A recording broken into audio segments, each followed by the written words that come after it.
Þetta er verkefni 4 í Excel. Þetta er síða 5 kjötvörur, liður 2 á blaðsíðu F8.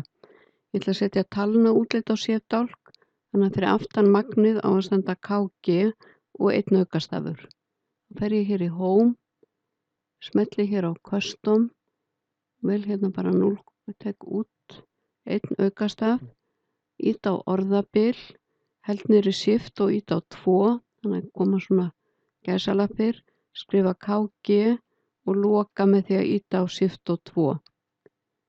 Þannig að þá sé ég hér sýnishornið, hér stendur 3,5 KG, þetta eru gæsalappir hér eða Shift og 2.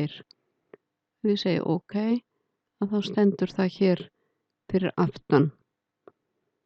Síðan ætla ég að raða töflunni eftir verði og þá set ég A2 til C7 í blokk.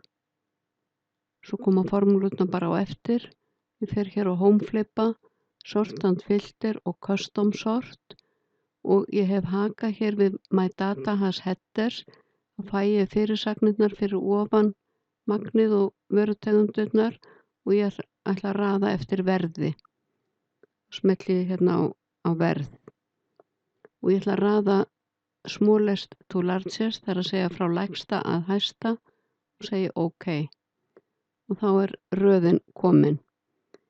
Og ég ætla að setja líka inndrátt frá vinstri á A2 til A7. Þá tek ég þetta hér og smelli á inndrátt og inndrátt frá hægri á þetta svæði. Þá þarf ég að fara hér í Alignment og Right Indent 1.